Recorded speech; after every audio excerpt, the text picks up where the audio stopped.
The market wholeheartedly welcomed XTB's preliminary results for Q1. The share price reached new record-breaking highs. How does the company intend to attract new customers and investors in the upcoming months? That's what we're going to talk about today in today's program, Prosto z Parkietu. My name is Przemysław Tychmanowicz. Our guest today is Omar Arnaout, the CEO of XTB. Welcome. Good to be here. Let me tell you first that this is a live program. That means questions can be posed. The first questions will be posed by myself as the host. Later, our viewers will have the opportunity to pose questions. Tradition is holy. That's why I want to begin with a discussion of the results for Q1, nearly 194 million zlotys in net profit. You saw that result. Did you pat yourselves on the back and say to yourselves, good job? Let me begin by saying we never pat ourselves on the back. I believe that this is the DNA of XTB, that we never pat ourselves on the back. Even if we have a wonderful year, we forget about successes very quickly. We focus on the future. Our ambitions are enormous. Was this result surprising to us? I believe it was not surprising to us. Why? Because we knew that the marketing spend would grow substantially. That's why it was not a major surprise. Are we operationally happy? Certainly, several facts are pleasing. First, operational revenue was 580 million zlotys. The number of new customers who joined us in Q1 was 194,000. The net deposits were above the 4 billion zloty watermark. Each one of these metrics, whether we talk about revenue, new customers, or even the number of active customers, or if we talk about net deposits, all of these metrics were at the highest level in history. From the point of view of the trend, we are certainly going in a very good direction. As I said previously, our aspirations are enormous. I believe that this is merely the beginning. We're talking about the aspirations. We've talked about that many times, and I've asked you many times about the 1 billion zloty profit in a year. Is that going to be this year? I'm going to be boring as usual in this case. Let me tell you that our target has not changed for the last 2 years. It's not changed at all. We are focusing on creating the best investment app for investors, regardless of whether an investor would like to manage savings actively or passively. We want to be their first choice wherever we are. And I believe this will lead us to a situation in which the 1 billion will be realistic. And internally, we don't think about that at all. What we're thinking about is as follows. If we're thinking about generating higher and higher levels of earnings, we have to continue to develop technologically. We have to have product development. And what's important also this year, we have to strengthen not only the brand awareness, but also the awareness of our offering. In some countries like Poland, Portugal, and the Czech Republic, I believe that brand awareness and the awareness of the offering is very high. But in many countries, there's a long path in front of us. These things that you've mentioned are internal factors where you have an impact. Factors that you don't have an impact on are market volatility. Market volatility supported you. What is your assessment of April? What sort of impact will it have on your results? From the point of view of the results, I can't comment on that for obvious reasons. What's important for a company like ours? Volatility is always attractive. This is a very important element of our strategy. Realistically, that's why we're endeavoring to build a product offering. That's why we are focusing on strengthening the brand so that as many customers as possible would join us and take advantage of our offering. We will achieve the greatest potential when there's a maximum amount of volatility. This pertains to many aspects. So the interest amongst our current customers, well, we can say that in moments like April, that's when the interest is the highest. We had 3 times more customers logged into the app than the average per month. So interest is very high. What else should we also emphasize? We also see a great amount of interest amongst new customers. In April, probably almost always, it's usually the worst month in terms of the interest in investments. We usually attract the fewest number of customers in April. However, this year, of course, we haven't announced the final result as of the end of the month, but if we were to look at the run rate and extend it to the end of the month based on the data we have published, the decline from the first quarter to April is probably probably one of the smallest declines we've seen in history. Exactly. Analysts pointed out that in April you may have had as many as 60,000 new customers. They compared that with what happened in January and February, 75.7, 62.1, in March 56.6. So one should not worry too much about the result in April and in March. Clearly not. Fortunately or unfortunately, January and February were very good, and they're always very good months. We should also take into consideration several aspects. Why January and February are always so good? Frequently, they're very good. First, let me begin with something that's perhaps obvious, but this does work.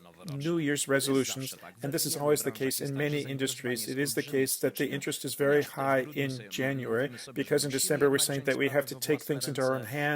Our money cannot just lie around and not do anything in the banks. We have to start doing something with the money, regardless of talking about active investment or passive investment. This is something that we have clearly felt. Number two, there was a lot of volatility in cryptocurrencies. When lots of things are happening in cryptocurrencies, then the interest in offering is very big. Item number three, we introduced last year IKE, the individual retirement account, as well as ISA in the UK, and the greatest amount of interest in these type of accounts is either, let's say, in November and December or in January and February. This is also reflected by our results, and for that reason the base was very high in Q1, especially in January and February, and I think it's primarily for these reasons. So in terms of attracting new customers, how does this spread across the markets where you're operating? Well, we can say the biggest increases are in the countries where we are the leader, and that's invariably the case. So it seems to us that, perhaps it's not so much that it seems to us, but many people who are not working in XTB have the feeling that we are reaching the ceiling in terms of a given market. It turns out that the greatest amount of interest, the greatest amount of incremental increase is in Poland, in Portugal, in Slovakia, Romania, and the lowest percentage-wise incremental increase is in markets where our brand is not so well known. Let's say, for example, the French market or the British market. So if you think about the French and British markets, at the beginning of 2025, when we were talking, you said that those are markets where you want to have a greater presence. Is this something you've achieved? Well, there are 3 European markets where we do not have such a strong brand as we do in other markets. So it's France, the UK, and Germany.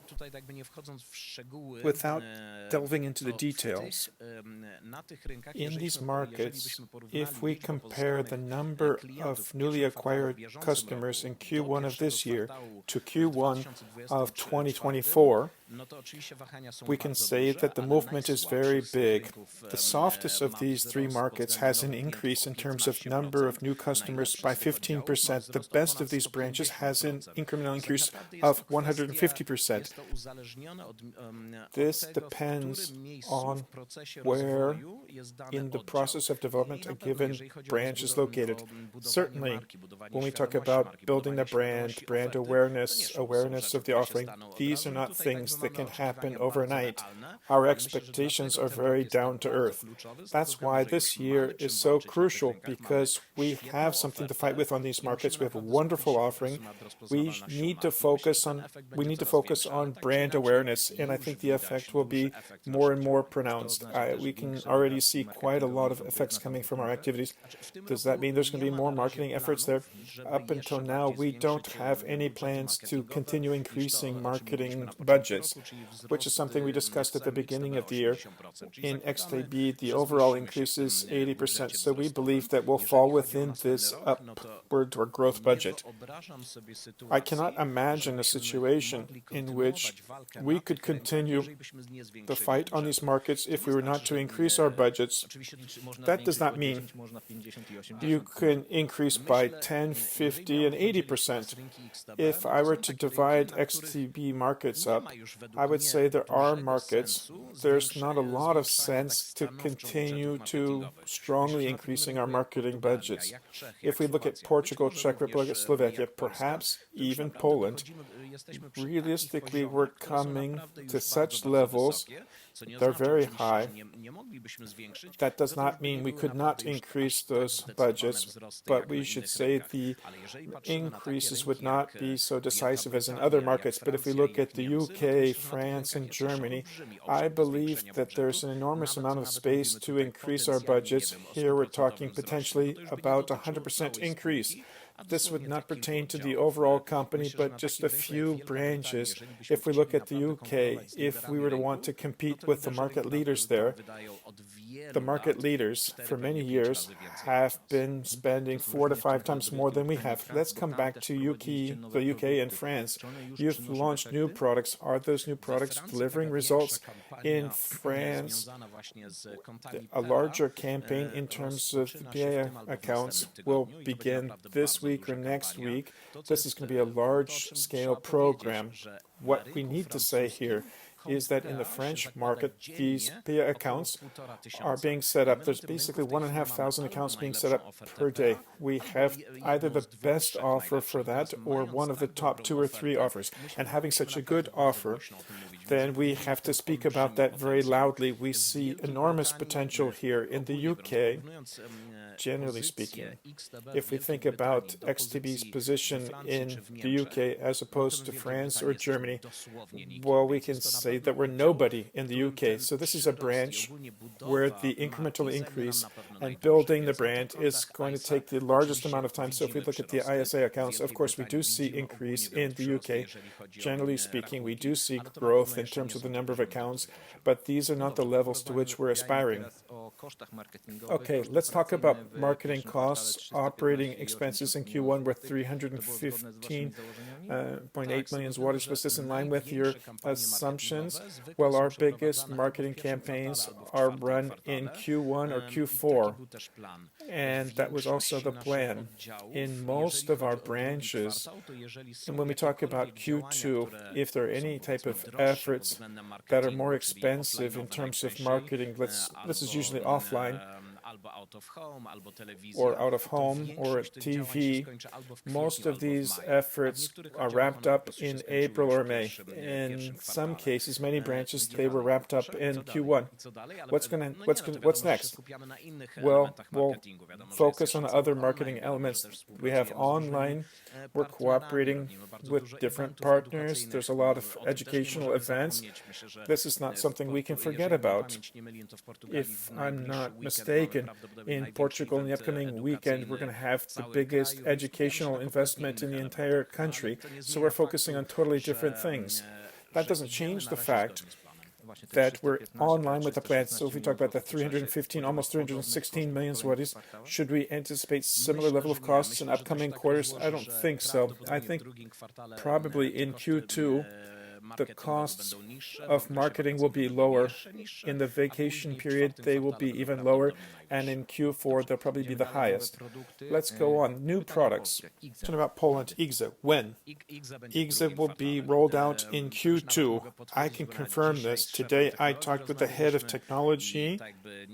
There are no obstacles to deploy IGZA in June, I believe. That's what we're going to stick to. We're doing everything in our power to make sure this happens. I'm not giving consideration to any type of delays. On top of that, we mentioned cryptocurrencies and options. What are your plans here? As we discussed previously, our plans have not changed. Both products are dependent upon ourselves, and in part, they're not dependent on ourselves. Technologically speaking, our technology department has certain tasks, certain objectives to make sure that both products are fully ready for deployment by Q3. These products will be ready to be deployed. The next aspect, when we talk about options, KNF has to give its approval for the option pricing model. In turn, when we talk about cryptocurrencies, it's clear this is up to the Ministry of Finance. So customizing local regulations to the MiCA regulations. Naturally, I don't know what exactly will happen, but it is my profound hope that we will successfully implement both products this year. We were both in Bukovina. The cryptocurrency topic was discussed many times. The chairman of KNF, Jacek Jastrzębski, was not greatly enthusiastic about cryptocurrencies. That's not going to be a problem for you. We are in very close contact with KNF. I believe that KNF understands what's happening globally and at the European level. KNF for a long period has been very supportive of us, so I'm keeping my fingers crossed that we will not encounter any obstacles when it comes to rolling out cryptocurrencies. And of course, we are in close contact with KNF, and KNF is fully cognizant of our plans. When we talk about cryptocurrencies and options, will these solutions be rolled out across all markets or selected markets? The question is about Poland. What will Polish customers receive? So when we talk about the EU, these products will be available to all because we have the same licenses in force. We do not have any plans to alter that strategy. When we talk about the United Arab Emirates, if we're going to want to roll out cryptocurrencies, we'll need to secure an additional license. This is something we're scrutinizing. Essence of XTB in its entirety is to ensure that in every location where we're present, that we want to have a unification of our offering, and we'll begin with Europe, and then of course we'll add additional countries. Let's go on to the next steps in terms of international expansion. We talked about France, the UK. We also talked about Chile, United Arab Emirates. What are your plans in terms of your continued international expansion? Let me begin with Chile. In Chile, we have a license which enables us to offer equities and ETFs to our customers. At present, we're under technology preparations in order to be able to offer these products. If we're thinking about the timeline and when we will begin the campaign more intensively, it's planned for the end of June or the beginning of July. What would we like to achieve in Chile is we'd like to transform that branch in Chile to something like what we have in Poland. Before we added equities and ETFs and plans, we were a typical CFD broker. That's our problem in the Chilean market. We're just a mere CFD broker. In most of the places outside of Chile, we're no longer treated as a CFD broker, so we have a major challenge in front of us. Thankfully, we know that market very well. We have a very good team on site, so it's only a matter of time. All of the best things will start happening in Chile in July. In United Arab Emirates, not much is going to change. I don't have too much to say outside of the fact that we have aspirations for this branch to grow more quickly. One of the challenges we're facing is for brand awareness not to be linked solely to CFD instruments. They're very popular in the area there in the Gulf. They are very interesting, but we want to be a multi-asset player. So the biggest campaign that we're running on that market will begin today. So our aspirations are again very high. The team is feeling a lot of pressure because our expectations is for the interest in our offering to be much higher. Of course, the future will tell. This is in the United Arab Emirates. In Brazil, we continue to wait for the license, which should show up in Q4 of this year. Perhaps in the near future, we'll have a meeting in Brazil with lawyers who are dealing with our license, or perhaps we'll be able to meet directly with the regulator, so I'll know a lot more at that point in time. And the final market is Indonesia, where I hope that we're going to be able to launch operations in the next few weeks. In Indonesia, over the upcoming months, we will offer only equities and ETFs and investment plans, and it will not be until the end of this year that we'll receive another license which would enable us to offer CFD instruments. So from the point of view of building the brand, we are beginning. This is an important period, very important period. In terms of monetizing this business, this is not that moment in time.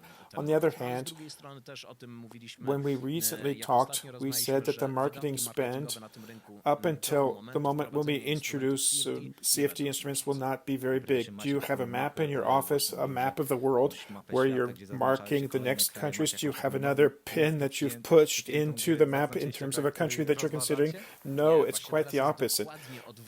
maybe not so much now. We are cognizant of the fact that there's a lot of growth potential, upside potential, so we're not going to look at any other country in the world. The difficulty is that that's what I'm saying today, and the most important people in the company can think that, but tomorrow people will think something different. Things are changing very dynamically, and that's why we're being able to grow so quickly. But today I would say clearly no. That's all the questions I have for you. Now we have some questions from our viewers. Let's begin with Indonesia. What sort of expectations do you have in terms of the number of customers in Indonesia in 2025 and 2026? Will the face of the campaign, will this also be Zlatan Ibrahimovic? In terms of our expectations per market, in terms of customers, well, we do not share that type of information. Of course, it's a huge country with a large population. So to be honest, I hope that we're going to be able to achieve a month in which we'll have onboarding for several thousand customers, but I would not like to promise anything. Having in mind the very high population, I cannot imagine a situation where we wouldn't have several thousand customers onboarding in a given month this year or next year. Zlatan Ibrahimovic is our global face. He's our global ambassador. We're working very hard in terms of preparing for the new marketing campaign. I think that Zlatan will come to Poland or to some other country where we're going to put together another ad in the upcoming months, and we're going to have a totally new marketing campaign in September. And we'll do that with Zlatan, and that's going to be present in every one of the markets where we have a foothold. Let's go on with the international expansion. When will we have in Saudi Arabia? We don't have an office in Saudi Arabia. It's a matter of the license. It's not such a simple thing because it's separate. I won't delve into the details, but it's not such a simple market as it might seem. It has enormous potential. I know that it has a lot of potential. There are a large number of Saudis who have accounts in the United Arab Emirates. Sometimes those customers have problems with payments and disbursements. Above all, we're focusing at present on the following. So if a citizen of the Saudi Arabian Republic, we want that path to be as simple as possible. We don't want customers to incur any problems in terms of making deposits and disbursements, not having to wait for 2 or 3 days. And so we're working on that path, the client path, and not so much in terms of developing Saudi Arabia itself. We should also emphasize, having in mind that we're cooperating with such a large number of influencers, affiliates and partners. These persons are basically reaching the entire Arab world. So in the United Arab Emirates, we have a lot of customers from across the Persian Gulf. So another question about international markets. What do you have in mind when you say you have the best payout offer? What's better? Well, commissions. There are several aspects here. The commission is something that's very important, and that's one of the reasons why our product is better. On top of that, customer experience, setting up the account, the investment account, the access to a wide array of markets, and so on and so forth. So above all, we're talking about the price and the customer experience. When we talk about the price, we have another question. How does XTB plan to be competitive on international markets, having CFD being more expensive by 20 to 30% than the competitors? That's an interesting question. I think the response may be surprising or not. The biggest CFD brokers in the world are not competing with one another in terms of prices. It's the smaller brokers who are competing with one another based on price. Today, we do not have any plans in terms of changing the spreads for CFD instruments. Let's move on smoothly to competition. How is XTB preparing for Robinhood entering the markets where XTB is present? That's also a very good question. Honestly, when we were doing our budgeting for this year, not only Robinhood, but we talked extensively about what are we going to do if a big competitor enters the Polish market or Portugal. We have to basically dig in.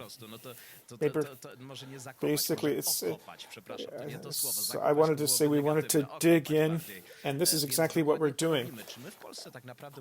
Do we have to increase our marketing spend? Did we have to do that in Portugal?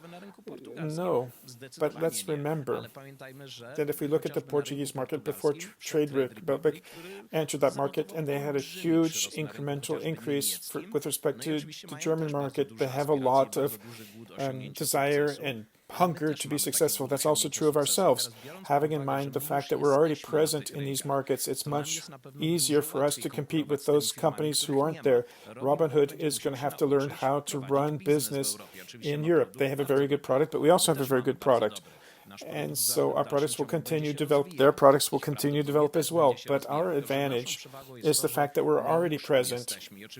So it's very difficult to take a leadership position away from somebody, provided that the leader has a very similar desire to achieve success. If we were to sit on our laurels and say that we're big enough that things are only going to get better, then I think Robinhood could simply win with us, could win that competition against us. I think we have a very good product, a great offering.